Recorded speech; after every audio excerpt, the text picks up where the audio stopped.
Jeffrey G.B. Mailig ay isang Master Teacher 1 na kasalukuyang teacher in charge sa Mayuwi Community School, Division of Tayabas City. Kilala siya sa kanyang sipag, disiplina at inobasyon na nagiging inspirasyon at huwaran ng kanyang mga mag-aaral. Naniniwala siya na mahalaga ang personal na pag-uklad ng mga estudyante kasing halaga ng kanilang akademikong tagumpay. Nagsimula ang kanyang karera bilang guro noong 2014 sa Busal Elementary School, isang liblib na paaralan kung saan kailangan niyang tumawid ng 4 na ilog at umakyat ng isang bundok.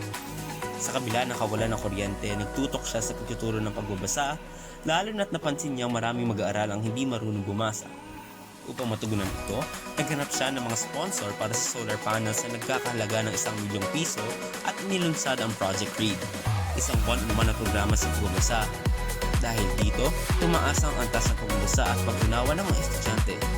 Noong 2017, inilipat siya sa Des Moines Elementary School kung saan inilunsad niya ang Project Ligtas upang tiyakin ang kaligtasan ng mga mag-aaral.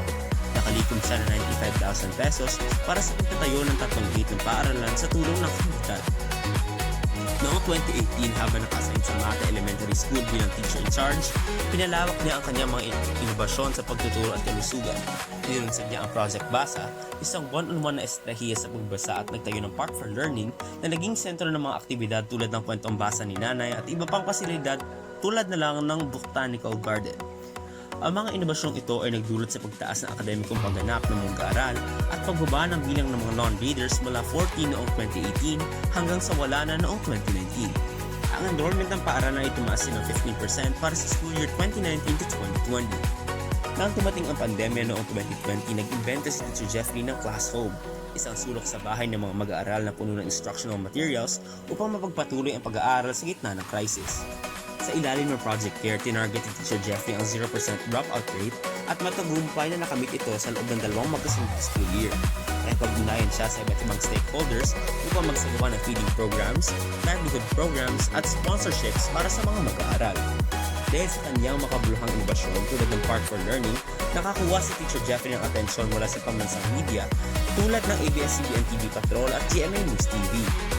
Noong 2022, na-promote siya bilang Master Teacher 1 at inilipat sa North Palala Elementary School kung saan itinilaga siya sa grade 5 na may 23 mag-aaral.